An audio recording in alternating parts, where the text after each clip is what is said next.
Hey everyone, it's Tom with Hints, and today we're here with Kris Barclay. How are you doing? Hey man, how you doing? Thanks for having me. I'm pretty good. So, for those who are new to your music or anything, you want to give a little kind of introduction of yourself and your music? Yeah.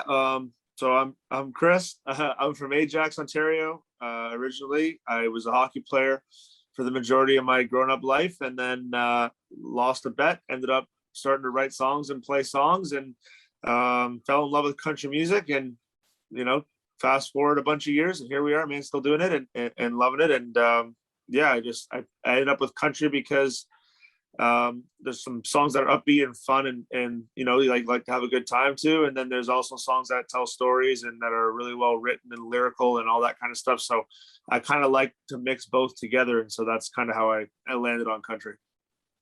No, that's awesome. So, was there specific artists or anything that kind of inspired you when you were coming up with your music? Yeah, I think looking back, my first my first country concert, I think, was a Brad Paisley concert, and I loved it. Like he's such a great performer. Alan Jackson was another. Like, it was about live shows. Like, I love concerts. I love the entertainment value of what a concert is. So I fell in love with the music, but really it was like the live concert atmosphere, and seeing certain artists live kind of really changed my life. Like I said, Brad Paisley, Alan Jackson was a huge one live.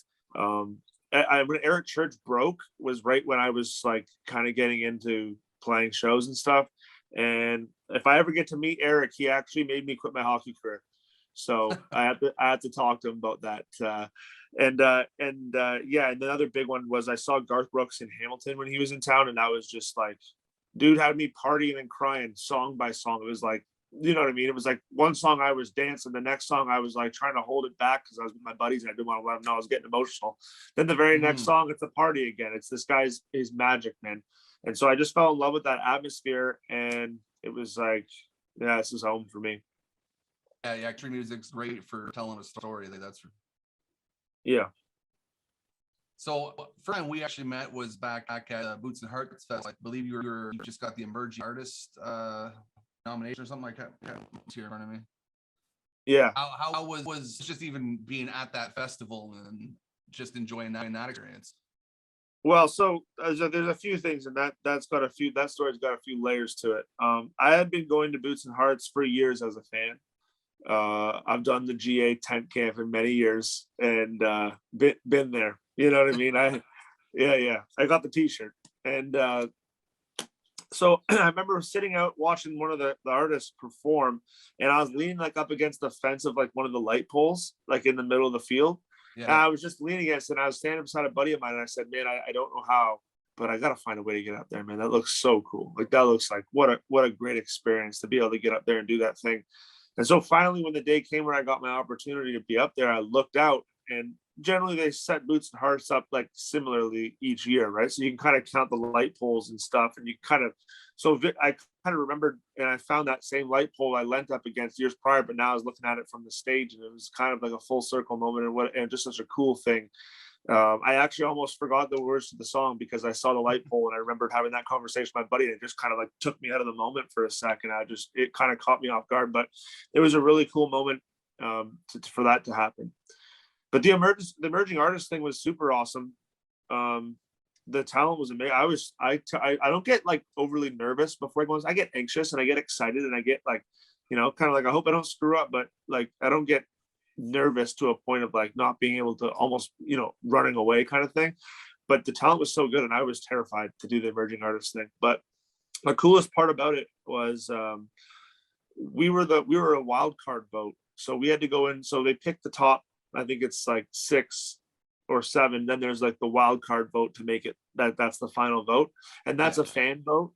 And so it was put out to the fans. There was 2 other artists besides myself in the wild card, and so we were voted in by the fans, which means more to me than almost anything else, because again, I'm in this for entertainmentship and live shows and concerts. Like, that's my favorite part of this business by far. So for me to get voted in by the people who come to the shows, by the fans of country music, like, that meant so much to me. And we went on to become the first wild card, and still the only wild card to win the showcase. Mm-hmm. So that meant so much that it was the validation, I guess, of people who love to listen to country music, taking the time to vote and say, this guy's worth it. He's doing something right. That to me kind of told me I was doing something, special, and that I hope to kind of continue to build on that going forward. Yeah, and for a couple of years, there was a big name like classes in those there where we had pretty big names coming up. So you were along some good candidates beside you. So winning something like that's pretty awesome. Yeah, exactly. So, and like I said, it was amazing. It was surreal to be up there, just to be able to again look out and see also again the validation from fans just saying. And so that whole experience all together, along with the people who have come before and after me, it's just it's an honor, honestly, and it's exciting. I can't wait to kind of get back out and do it. Now that we're coming out of the mess of the last couple of years, I'm excited to get out and be doing it again. Yeah. So speaking of that, how did you handle the last couple of years? How did you survive during COVID? Dude, I mean, it was crazy, man. Honestly, Yeah. So when I'm not doing music, again, like I said, I grew up hockey my whole life, high level hockey, and so I train hockey players now when I'm not doing music. Yeah, and so as soon as whenever music's not on, like if I'm not on the road, I'm on the ice. That's like my other life, so to speak. And so I train hockey players, and but then then I thought when music shut down stuff, so I thought at least I could still go train hockey players, but then the rink shut down, and I'm like, oh no, these bills don't stop, So I ended up, my brother-in-law is in construction, has his own business, so I ended up going and helping him build custom houses for people. And I grew up in construction, so I grabbed the toolbox and off I went. And I was on a job site for the last for like basically the whole pandemic, right? So now that that's coming back and the rinks are open again, I'm pumped back out working with some of the athletes that we have, and then obviously now shows are coming back, so I'm excited to get out there and, like I said, just do the thing we love to do. Mm-hmm. And I also read that you spent some time raising money for like mental health initiatives and stuff like that. Yeah, absolutely. Particularly in our veteran and first responder community. I work closely with Wounded Warriors Canada, which is again a program that deals with PTSD, operational stress injuries, like OSIs they call them, and they have amazing programs for individuals. They have programs for like families, for like spouses. They include programs for children, because when these men and women go off to do what they do and then they come home, no one educates the spouse or the kids on how to handle it when that individual is having a tough day or whatever. No one knows, like, that's half the battle is having a supportive cast that is able to help you in those tough times. So Wounded Warriors Canada does an amazing job. They use equine therapy like horses. They have their own dog training certificates that have trained dogs for PTSD and stuff, mostly labs I think they use. Mm-hmm. And so just what a great organization. And when I found out about them and learned about them, was that actually the Havelock Jamboree, which is a whole nother story we can get into if you want. But I jumped out of a plane with the Skyhawks, the military parachute team. It was like that story. I don't know how much time you got, but that story is unbelievable. And I met Wounded Warriors. Whatever. So well, I'll get into that story. And I met Wounded Warriors Canada there, and we kind of hit it off. And I come from a military, like in my family and stuff like that, and so it means a lot to me. And if it wasn't for what I'm doing now, there was a chance, a bunch of years ago, where I wanted to go that way with my life. And so this is kind of like my way of serving without having served, if that makes any sense. It's like, I didn't have their backs over there where they were doing what they were doing. So now that they're home, I want to try and have their backs here now, And so one of the things I did was it's called a ruck march. So you put a backpack on, and it's part of military qualification to be a soldier, and you got to do a march for a set amount of kilometers in a set amount of time. So we did a march. It's called a ruck march. It was in Whitby, Ontario, and we marched all through a conservation area. It was 10-kilometer loop. We had a lot of veterans in there. We had first responders there. And then it was based around Operation Medusa, which a lot of people don't know about, but it was one of the biggest conflicts that Canada's been in since the Korean War. Was part of the Afghanistan campaign. It was the first time since World War II that we had American soldiers under Canadian command. Like, this was a huge, huge, huge operation. And we had the general that planned the whole operation on site that day. And he came out and he said an amazing speech and talked about what it meant. And we ended up raising $4,000 that day for mental health. It was a really successful day. I'm really proud of it. Yeah, no, that's awesome. Actually, my day job is veterans. I work with Veterans Affairs, so I deal with a lot of stuff, and my family's military also. So I completely agree with you on a lot of those things. And there's a lot of stuff out there that people don't realize, and it's good that you're taking part in that. Yeah, well, thanks for acknowledging that, man. Not a lot of people do, and thanks for what you're doing for veterans. I'm gonna do what I can anyways. I'm same as you. I didn't serve or anything, but if I could support some way, then do what I can for sure. No doubt, absolutely. So tell me about this jumping out of an airplane story, though. So buckle up. So I've been the host, like the MC of the Havelock Jamboree for years. Like I'm the goof that comes out with the mic and tries to hype the crowd up in between. I'm the rodeo clown of the Havelock Jamboree, and I perform there as well. It's a blast. I love it. But they're like the people that run it were just like, hey, you're funny. You want to host it? I'm like, sure. Let's figure it out on the fly. They're like, how much hosting experience you have? I'm like, well, after this weekend, I'll have this weekend's worth of hosting experience. They're like, perfect. So they asked me. This was like the third year that I was doing it. They said, how do you think about as your entrance as the host of the Jamboree, how do you feel about jumping out of a plane and landing in the crowd? And I'm like, I don't know, that's a tuxedo away from being James Bond, so I'm in. I'm in. You can't pass that up. So you're jumping with like the military's like elite parachute stunt team, and you're landing in the crowd. Like they cleared out a spot, you land in the crowd, and that's the entrance as host of the Jamboree. I'm like, that's rock star, man. Like, I can't pass. That's some serious.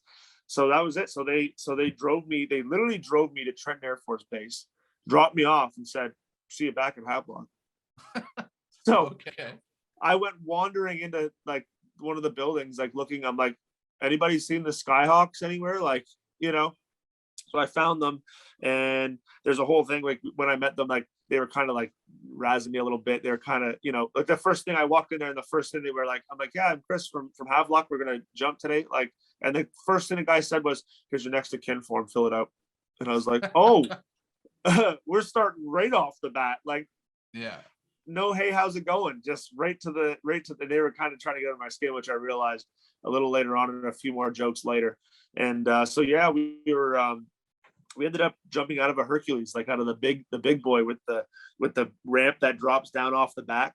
And oh man, like, what a beast that plane is, man. It's just stepping on it like in the first place. It's no joke. It's huge. And I didn't realize this at the time, but so when they go up in the air, when the Skyhawks jump, they got up in the air, they opened the back ramp, and the guys are walking over, like, just looking out over the edge, no big deal.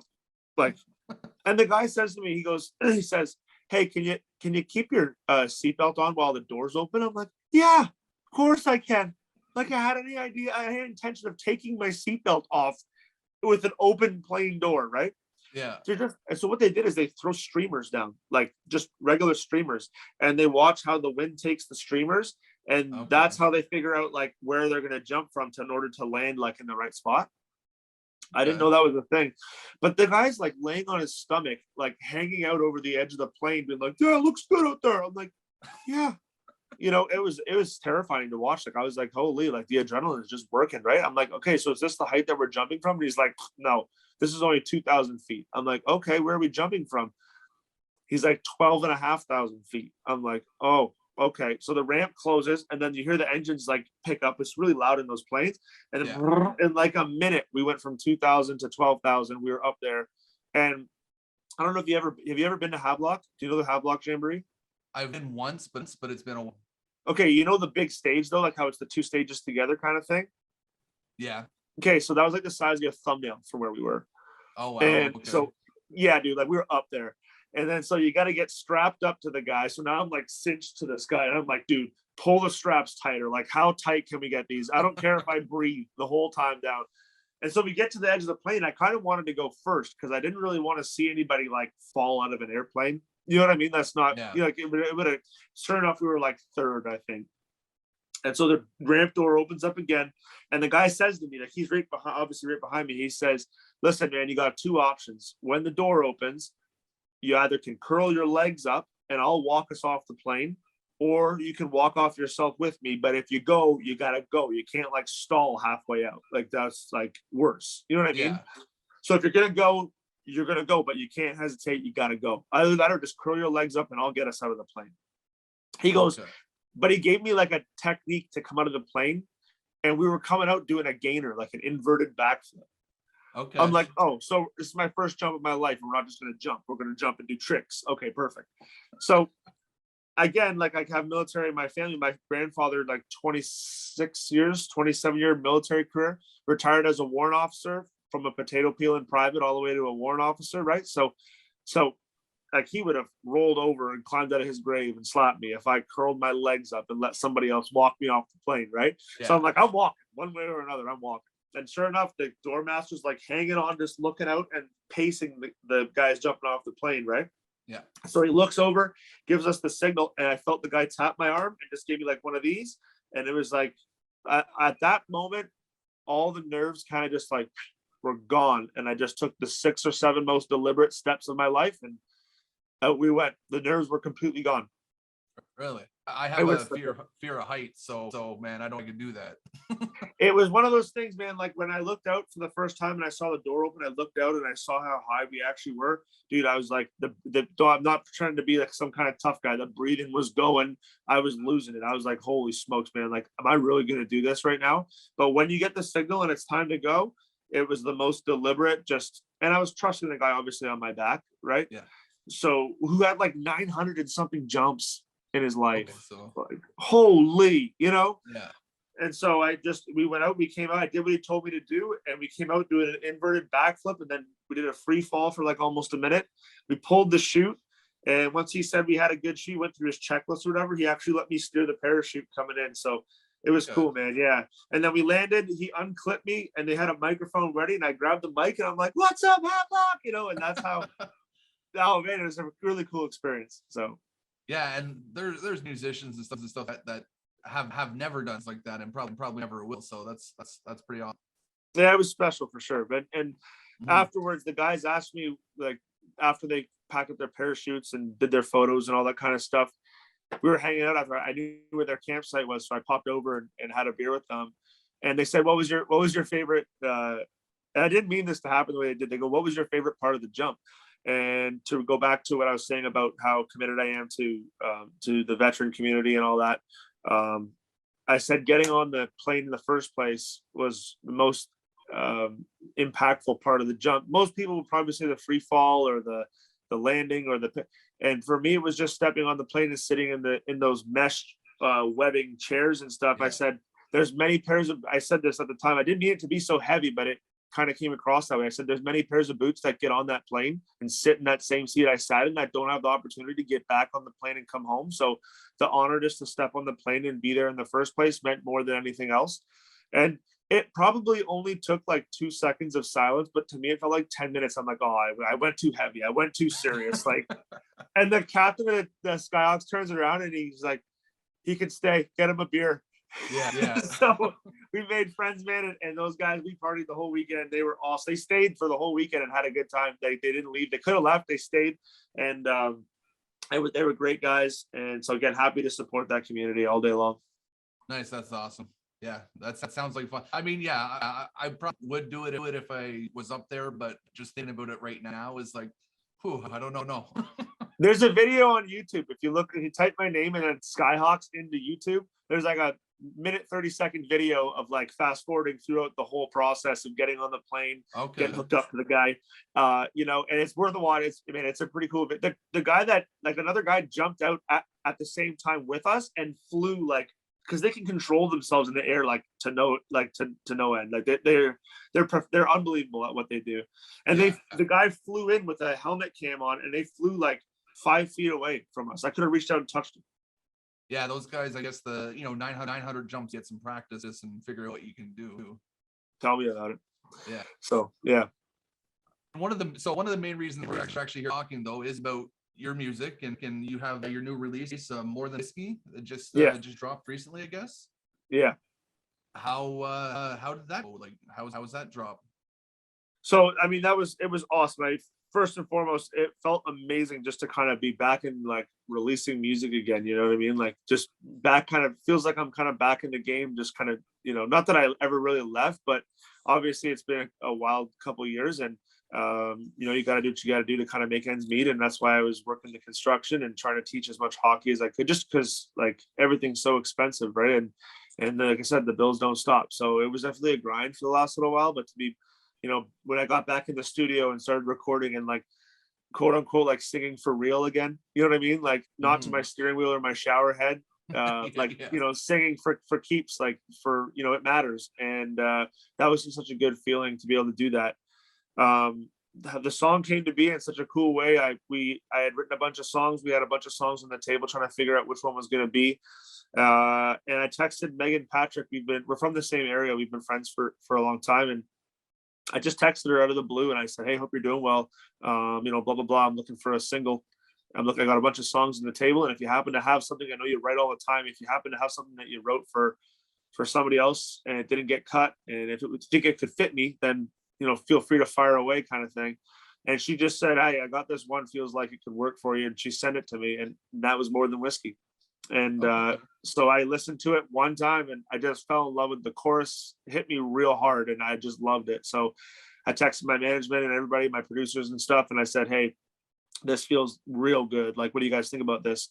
And actually there was a couple people that thought that I wrote it, like meaning like stylistically it kind of really fit with the type of stuff that I've been writing. So it just kind of fit really well. Aaron Goodvin's also a co-writer on it, and another guy out of Nashville who I hope to meet in person. Where we've chatted a little bit via social media and emails and stuff, but Skip Black as well was a third writer on it. And so it just kind of worked out. It kind of all came together and got the song done, got it released. And then what was really exciting was I texted Megan and just said, "Hey, this is all happening all now." And the opportunity came up to jump on the road and do some shows with her a week and a half ago or so, and 2 weeks ago. And so I was able to actually get out and play this song on the road in front of real audiences with Megan, and it was a blast, man. Yeah, it looks like it's been received pretty well too, and I got a chance to listen to it. And I was like, "Oh, nice, this is good. I like this." Yeah, thanks, man. My producer Jeff Dalziel did a great job with it, and kind of took it from its demo form, which was already awesome, and added some more awesome sauce to it, and there you go, man. I didn't, honestly, I can't say I did much. I didn't write it, I didn't produce it. I just showed up on vocal day and sang it. So, I can't take a whole lot of credit for it. So I'm just really proud of the people that worked on it, the musicians that played on the single, and the writers. They did a really great job. Yeah, and I mean, you brought it home, so that's all that really matters in the end. Do you have a certain process when you're coming up with music? Like, do you lock yourself in a room to write stuff, or how's your process generally work? For me, it's I usually I got a puppy here. Hey, look in your bed. Oh, he's not gonna have it. Hang on, dude. Sorry. Lie down. Sorry about that. For me, I usually get hooked on, like, it's usually conversational. Like, you might say something in this conversation alone and it might like spark an idea for me. So my memo pad on my phone is just full of really, really dumb stuff. And then I scroll through it, when I want to write something. I just kind of bank everything, as like I could be going through my day and someone could say something that I think is either funny or witty or like some kind of a trademark statement. And I'd be like, "Oh, that kind of sounds like it could be a song." So usually it's like a phrase or like a couple of words or a sentence that really sticks with me. And then I'll take that and then I'll start like trying to figure out what could go with it or work. So usually to me, like some of the lyrics come first and then I just start playing guitar it kind of all works itself together into a song at that point. Very rarely will I start with like a melody of a guitar and try and add words to it. Usually it's like lyric driven. I think that's a lot of country music. Yeah. But yeah, that's my that's how I do it anyway. I like everyone has all kinds of different process. I'm sure all the people you talk to, you probably get 100 different answers. Yeah, that's why it's interesting to ask that question, because everyone a little bit different. And some people say they traveled and locked themselves away in secluded cottage, all kinds of things. Yeah, that's the Eric Church method. Yeah. Yeah. He's the cabin in the woods guy. I would go stir crazy. I don't have that kind of attention span. I gotta do like lots of different things. I gotta keep myself interested, man. I would go nuts. If I was locked in a cabin just writing songs for like a month, I'd go nuts. Yeah. I mean, I could see myself being fine in a cabin, but then if it's only writing and stuff, yeah, I'd look for something different to do. Pretty quickly. The cabin part is great. The cabin in the woods part, bring it on. Let's go. Yeah. But yeah, like I just, I'd like to keep it moving. I like to do like a lot of different stuff. And like I said, the songs hit you kind of out of nowhere. For me, they like kind of slap it. That sounds kind of funny. They'll slap you in the face. That's the best way I can explain it to you. Something will happen and it'll just be like, bang. And you're just like, oh, that's the song. Nice. Yeah. Yeah. So what's your on the music industry as it is now? I mean, we just came out of COVID. We're kind of doing all different things. Well, what do you think the industry is looking like now? Oof, that's a tough question, man. I don't think anyone really knows what the industry is looking like right now. I think it's unprecedented times, and I think for myself personally, my favorite part of music, like I said before, is entertaining and live shows. And like, I try and be present on social media the best I can. And, I try and write the best I can and record. And for a lot of people, like a lot of that stuff is their bread and butter. But for me, it's like, I grew up, I didn't come into music like a practiced, trained musician. Like I just started, like I said, I lost a bet and I went to a pub and played a gig. It was all cover songs. I just sat there and played and watched everybody get fired up at the songs and singing along and buying drinks for their friends. And I watched that positivity. You know what I mean? Like as soon as I saw that vibe, that what live music can do to people and how it can bring people together and make everybody enjoy themselves, I fell in love with that first. Before I wrote songs, before I recorded songs, before all that, I fell in love with what live music can do to people.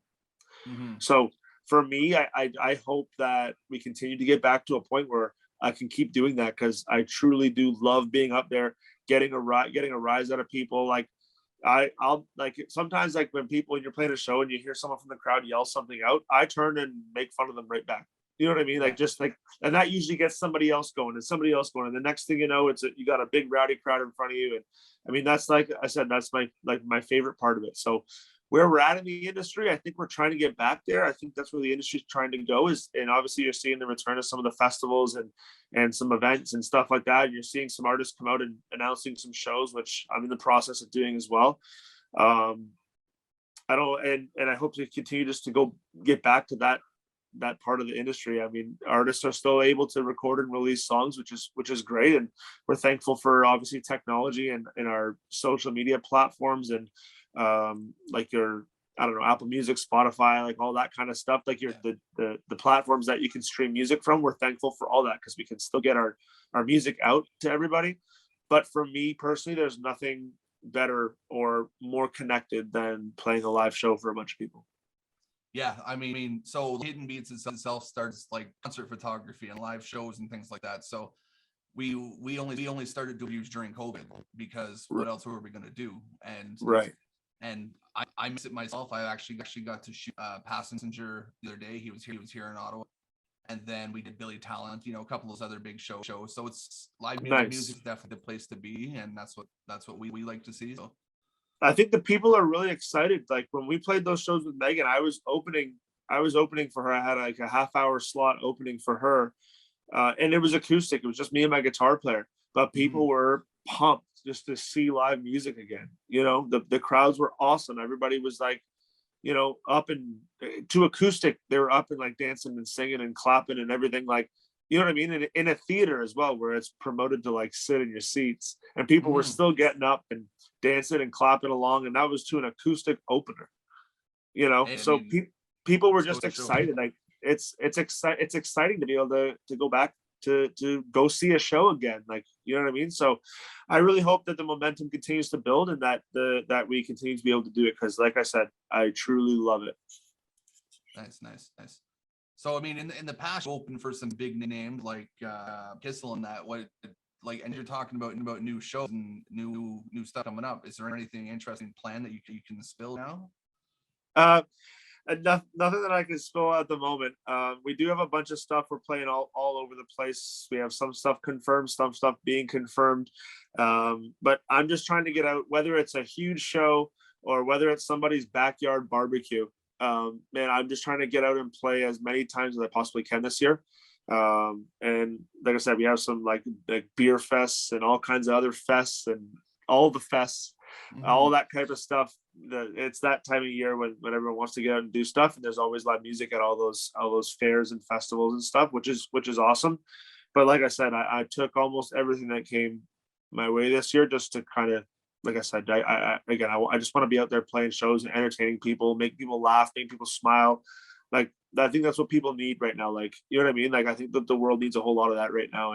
And it's just us doing what we do is a small part of it. And I just want to do what we do. Yeah, 100%. And we're excited too. Like, hopefully I'll get to catch you around one of these days. We're in Ottawa, so it's I know you guys you making work live, so I didn't get a chance to get out there, but I'll get to see you soon enough. Yeah. No, that was actually Ottawa was a real fun show. That was at the Meridian Theater there at Centerpoint. Man, rowdy. They came ready in Canada. I'll tell you that for free. Holy. Yeah. I mean, Ottawa has a really dedicated country crowd, so that's always one night when there's a country show. Yeah, man, that was a real fun night for sure. Mm-hmm. So I have a couple fun questions that I like to ask. Some of them make you think, some of them are just because. First one I start off with all the time is what's on your go-to list that you wouldn't, or people wouldn't expect that you listen to? Oh, music wise? Yeah. Oh shoot. Wow. Well, I got to think of something good here. I think big Shania Twain fan, huge Shania Twain fan, but that's kind of expected. I don't know what else. It changes daily. I just put on different playlists, like and random stuff. Hey, everybody hates on Nickelback. I'm a big Nickelback fan. I love Nickelback. Yeah, everybody hates on Nickelback, but you know what? Stop it, because every time one of those songs comes on, I guarantee you know the words. So let's go with Nickelback. And lately, I've gone back to like early 2000s rock, like Jimmy Eat World and like Blink and all that kind of stuff. So I've gone back down the rabbit hole of that stuff. So yeah, so let's just go with that for now. But I was in a wedding like on the past weekend, and all we listened to for the whole weekend was like 90s hip hop. So I'm all over the place, man. It's all about good vibes, man. So so that's the thing. Mm-hmm. Yeah, a good song, if it hits you right, it doesn't matter where it's from. No doubt, man. So yeah, that's been it. Lately, it's been if I'm on the highway driving, it's been like it's been like The Middle by Jimmy Eat World, which is a classic, right? Yeah. So my point is, what is one thing you wish more people asked about in an interview or in a scenario that isn't asked enough? Could be about you, or it could just be about artists in general. Wow, that's another good question. Look at you with the thinkers, eh? Wow. Wish more people asked about. I don't know, because a lot of people have really good questions. I think like my favorite types of questions, if whether or not it's asked enough or not, is just about the experience of entertaining people and what it means as an artist to be up there doing it, and how a really responsive crowd really affects an artist and really affects a show. Like, we have a planned out show, but the more responsive and participative, is that a word? Participative? Yeah. Like the more the audience participates in the show and like gets rowdy and loud and clap. As much as we rehearse a show, the show's always better when you have like a loud, responsive crowd. So I think the questions like how we talked, like you did like what you asked about Boots and Hearts and what it meant to be out there doing the thing. Like those types of questions are always appreciated as an artist, because I'll take any opportunity to say how grateful I am for people that show up to live shows and that whole relationship, what that means. So yeah, that's probably my favorite type of interview question for sure. Nice. With when you get shows like that people are responsive and everything, do you wing it sometimes, or you try to stick to your plan? Sorry, say that again? Do you wing it, maybe play? Oh yeah, my band hates me for it. Oh, I go off script in a hurry. As soon as I start to see an opportunity to like make a joke or make people laugh and stuff, oh man, then my turn around, my bass player, and I just look at him and he's just like, oh, here we go again. So no, I go off script in a hurry, and like I said, if it's an opportunity to make a show unique, you know what I mean? So that it's not so robotic of us just playing songs over and over. I'm going to take it every chance I get. And I think that's part of the magic of a live show, is that it's not just listening to an album that was pre-recorded and planned. Some stuff happens and it's like, hey, that was spur of the moment. You can tell it was spur of the moment. It was hilarious and it was awesome. And that's part of the magic of entertaining and of a live show. Yeah, no, I love the when you interact, you can do different things and hear different stories and stuff like that. That's always fun. Yeah. Oh, for sure. That's it too. And we'd like to kind of talk a little bit on the shows and certainly tell a few stories, but we also like to keep it moving and kind of keep everybody engaged the whole time as well. So yeah, like I said, it's show to show. It's complete. If we'll be rehearsing and my band will be like, so what are you going to say in between these two songs? I'm like, I don't know. I haven't seen everybody yet.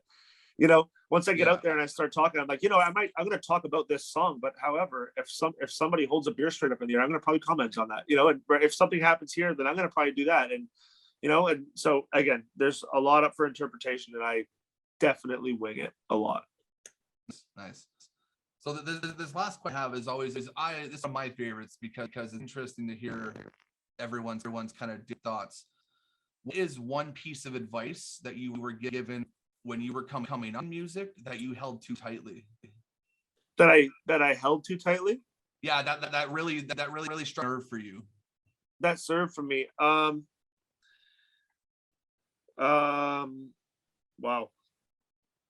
I mean, I've had a lot of good tips over the years. I think one of the most important things that I was ever told would have to be about making it about the music and about the entertain. Like, it's so drilled into my head about the entertainmentship of a show. Like, it's like there's just something to be said about making sure that people feel like walk away from your show feeling like they kind of got their money's worth, so to speak, whether it was a free show or not. Just like feeling thoroughly entertained, and that that you're putting on a show, and that it kind of doesn't matter if you had a good day or a bad day. It doesn't matter if you know what I mean. Like you have to check everything at the door, and you go up there and you put on your show and you do your thing, and it's always just, for me, it's just like I said, the advice has always been, make it about the songs and the music and the show and all that. It's entertainment for people, and to keep it about that always. And so that's something I've held real close to me. It's never been about anything else for me other than making sure that part of it is delivered. Nice. And what would you give to new musicians coming up as advice with everything that you've learned? Be patient. Be patient, yeah. Man, it's a long haul. Like, everyone likes to use that whole marathon, not a sprint deal, and it's true. But like that, almost like little sayings like that come across sometimes cliche. And like at the time when people said that to me when I was coming up, it was like always like, yeah, whatever. You know what I mean? And every time I've thought I was ready for something bigger and it didn't happen when I thought it should have happened, then a year passed or 2 years passed and it did happen, I was much more ready than I thought that I was, and realized maybe at the time that I thought I was ready, I wasn't that ready. Does that make sense? Is that weird to say? Yeah, like it just, like at the time I would have thought, oh man, I'm ready for this and this and this. Well, I maybe was fantasizing about it, and but when the time actually came, it was so much bigger and so much more pressure and so much more things that came with it than I thought at the time. But since I took that extra year or two to develop it kind of made more sense and it fit a lot better. So it kind of happened more so when it was supposed to happen as much as I wanted it to happen years prior. So the patience and just kind of the trusting the process and trusting the journey of just trying to grow with everything, it paid dividends. So if I could give any advice to someone coming up, take your time, enjoy the ride. It's fun. Enjoy the, and this is the biggest one. And this probably go back to your last question about the best advice ever. And it came from a hockey coach. We went to a national championship in junior and we won a lot. And then we lost, and then we won, and then we lost. But we ended up making it all the way to a national championship. And our coach would come in the room, whether we lost 7-1 or we won 7-1. And our coach said, never get too high and never get too low. So like allow yourself to feel like the rush of winning, because that's the thrill. Allow yourself to feel bad when you lose, because that's like valid. But then bring yourself back to the middle again. Live in the middle. Like get up there, feel the rush, go down. It's okay to feel bad, but then come back to the middle. You know what I mean? And so don't get too high where you think you're on top of the world, because that's when you lose it all. And don't get too low where you don't have the confidence to do it again. You know, just ride that wave a little bit and just kind of try and stay patient, stay with it. And that's been the best thing for me. Oh, I lost the audio on you, man. I can't hear you. What about now? There you go. Yeah, gotcha. Okay, I had to jerry rig something here, but I mean, we're pretty much at the end anyways. That didn't have much else for you. I'm going to have to figure out this setup at some point. It's all good, man. I appreciate the time, man. It was a blast talking to you. Mm-hmm. Any thoughts you want to leave to people who are going to like watch or listen to this? Yeah, I just, again, I want to thank everyone for their support in country music and coming out to the shows and listening to the songs, streaming the songs. I appreciate the love. I've definitely felt it on this release of More Than Whiskey. It's been great. And I'm so glad to be kind of doing this, back full swing again. And I can't wait to be out doing a show near wherever you guys are. And I hope to see y'all. Nice. I mean, looking forward to it. So hope you enjoy the rest of your day after lunch. Yeah. Thanks, man. Yeah. And looking forward to hopefully we get to do this again sometime. Would love to. All right, man. You have a good one. Thanks. Take care.